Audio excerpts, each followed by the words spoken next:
Kristiyanong neutral dahil ang pananampalataya sa Diyos ay nangangailangan ng malinaw na paninindigan sa simula pa lamang ng paglikha.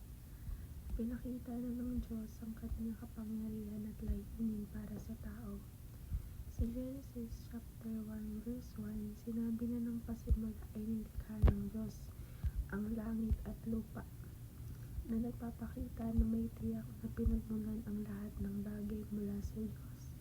Dahil dito walang espasyo para sa neutralidad pagdating sa pananampalataya.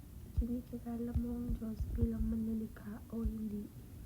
Samantala, ayon sa Genesis chapter 2 verse 15, kinuha ng Panginoong Diyos ang tao at inilagay niya sa halamanan ng Eden upang ito'y pag-imanin at pangalagaan.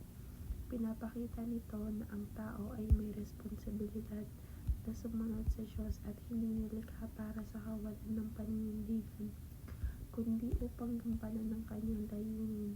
Sinabi rin sa Matthew chapter 12 verse 30, ang hindi ko kakampi ay laban sa akin. Nagpapahiwatig na sa espiritual na aspeto walang maaring manatiling nasa gitna lamang. Ang isang tao ay nasa panig ng Diyos o laban sa Kanya. Kaya't ang pagiging Kristiyano ay isang desisyong may kasamang pananampalataya, pagsunod at paninindigan.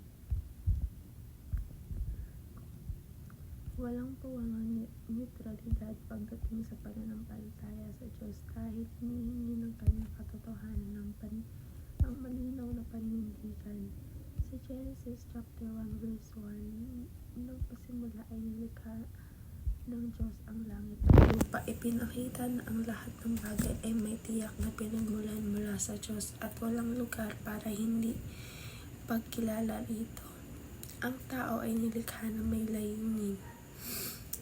Kinuha ng Panginoong Diyos ang tao at inilagay siya sa halamanan ng Eden upang sumunod sa kanyang kalooban. Ang ideya na pagiging neutral ay isang maling akala sapagkat sinabi mismo ni Jesus, ang hindi ko kakampi ay laban sa akin at hindi ko kasama sa pagtitipon ay nagkakalat.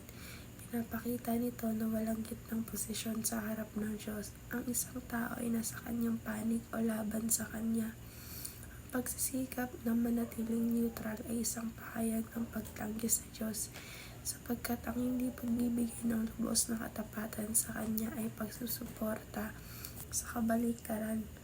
Ang pagiging Kristiyano ay hindi isang posibleng estado kundi isang aktibong pagsunod at paninindigan sa katotohanan ng Diyos.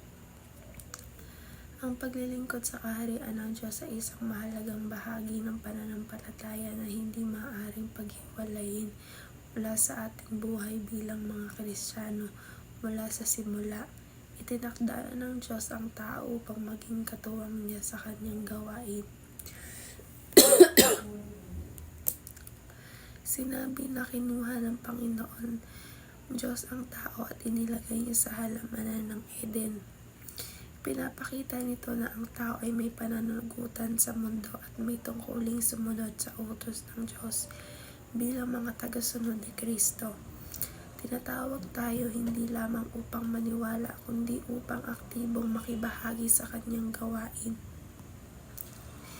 Idalangin niyo na ang Panginoon nang aanihin na magpadala siya ang manggagawa sa kanyang aanihin. Ipinapahiwatig nito na ang gawain ng Diyos ay malawak at nangangailangan ng mga tapat na lingkod na handang maglingkod sa Kanya. Ang paglilingkod sa kaharian ng Diyos ay maaaring ipakita sa iba't ibang paraan sa pangaral ng Ebanghelyo, pagtulong sa nangangailangan at nagpapatibay ng pananampalataya ng iba, at pagiging mabuting halimbawa sa ating pamumuhay. Hindi tayo tinawag upang maging tagapanood lamang, kundi upang maging aktibong kalahok sa kanyang misyon. Ang tunay na pananampalataya ay hindi lamang nakikita sa paniniwala kundi sa pagsunod at paglingkod sa Diyos ng may buong puso.